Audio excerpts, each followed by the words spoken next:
홍익대학교 2015학년도 수시 인문계열 문제 보겠습니다. 홍익대는 이때 수시에서 문항 1개를 줄여서 2개 문항, 800자 2개 문항을 출제를 하고 있습니다. 전반적인 난이도도 2014학년도에 비해서는 다소 낮췄다 이렇게 볼 수 있을 것이고, 문제 1번에서는 기술 발달의 양면성에 대해서 서술하라. 그리고 문제 2번에서는 경제적 선택에 대해서 중심 지문을 가지고 나머지 사례 지문들에 대해서 분석하라. 이런 요구를 하고 있습니다. 홍대는 논술 문제에 대해서 2개의 답안지를 예시 답안을 제시를 하고 있습니다. 그런데 문제 1번은 별다른 문제가 없는데 문제 2번의 경우에는 분량 자체가 800자가 되지 않는 그런 분량을 제시를 하고 있습니다. 대충 무성의하게 작성을 했다고 이렇게 보여지는데, 따라서 두 답안을 학원 측에서 다소 수정을 해서 다시 예시 답안을 작성했고, 이것을 가지고 논제풀이를 대신하겠습니다. 문제 1번에서는 가나다에 나타나는 구체적인 예들을 활용해서 기술 발달의 양면성을 서술하라 이런 요구를 하고 있고, 학생 여러분들이 답안지를 보면 다 시문학에서 과학적이고 그런 기계적인 영롱을 통해서 수확량이 늘어나서 인간은 풍요를 누리지만 생태계는 파괴되고 그리고 메뚜기가 오지 않는다는 부분에서 유기적인 자연과의 공존이 깨지고 있다. 이 부분 서술이 가장 부족한 서술이었습니다. 나머지 부분은 답안을 같이 확인해 보겠습니다. 현대사회 발전에 있어서 기술의 발달은 삶의 중요하고도 불가피한 부분으로 자리 잡았다. 이는 효용성과 편리함이라는 장점을 가져다 준과 동시에 이로 인한 부작용도 초래하였다. 재심은 가나다는 정보기술, 기계문명, 농업기술의 발달로 인한 부정적 측면을 직간접적으로 표현하고 있으며 이 기술 발달의 긍정적인 측면 또한 시사하고 있다.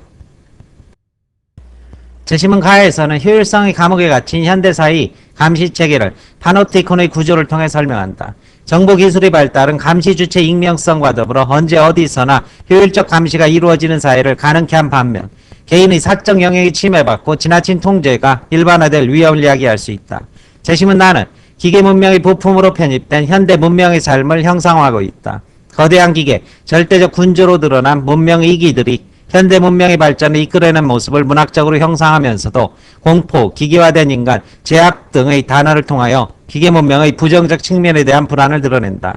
재심은 다는 인간만의 고립된 풍요를 황금 고리가 끊어진 적막한 들판에 대한 통탄으로 표현한다. 효과적으로 자연을 개발하여 생활의 이윤을 증대시키기 위해 발달된 기술이 생명체의 유기적 조화를 파괴하는 불길한 고유를 가져왔음을 지적한다. 기술의 발달은 인간에게 편리함을 제공하고 삶의 질을 향상시켰지만 이 이면에 인간을 기술 문명에 종속시키고 소외시키고 생태계를 파괴하는 부정적 결과를 가져왔다. 따라서 이제는 기술 발달에 대한 무조건적인 환호에서 벗어나 그것의 양면성을 고려하여 기술 발달의 진정한 의미, 그리고 더 나아가 인간, 자연, 기술 간의 조화로운 공생관계에 대한 깊은 성찰이 필요하다. 문제 1번에 대한 답안이고, 학원 측에서 본문의 요약 부분을 다소 수정을 했습니다.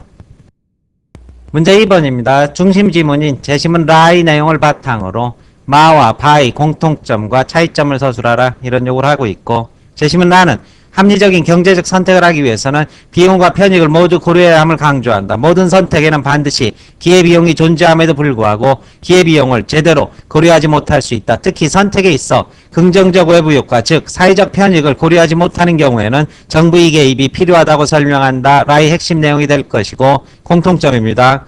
마하바에서는 공통적으로 개인이 재화를 소비하는 과정에서 직접적인 비용을 지불하지 않는다는 것이다. 구글의 상품이나 예방주사는 모두 무료이기 때문이다. 이에 따라 마에서는 검색 정보 및 각종 프로그램을, 바에서는 예방접종이라는 편익을 소비자는 얻게 된다. 하지만 이러한 선택은 동시에 보이지 않는 기회비용을 수반하며 그 비용의 성격은 달라지게 된다. 우선 마와 바의 선택은 각각 개인 차원이나 사회적 차원의 비용을 수반한다. 우선 구글에서는 검색 서비스가 무료 형태로 제공되지만 개인정보가 제공되면서 소비자 스스로 기회비용을 치르게 된다. 소비자는 이후 상품을 구매하는 과정에서 광고비와 같은 간접 비용을 부담하게 된다. 예방접종의 경우 보건예산의 집행은 세금이라는 사회적 비용이 국가 부담으로 수반될 수밖에 없다. 이 과정에서 국방 등 타 분야의 정부 지출이 감소하는 등 명시적으로 드러나지 않는 형태의 대가가 지불될 수 있고, 나아가 소비자는 세금 증액이라는 형태로 비용이 발생할 수 있다. 이와 함께 저하 이 소비 과정에서 창출되는 이익의 성격도 달라진다. 마에서는 사적 기업이 이익만 창출하지만 바에서는 공익의 증진이라는 긍정적 외부 효과가 발생해서 사회 전체의 보건 수준을 높이게 된다. 문제 2번에 대한 답안입니다. 설명 마치겠습니다.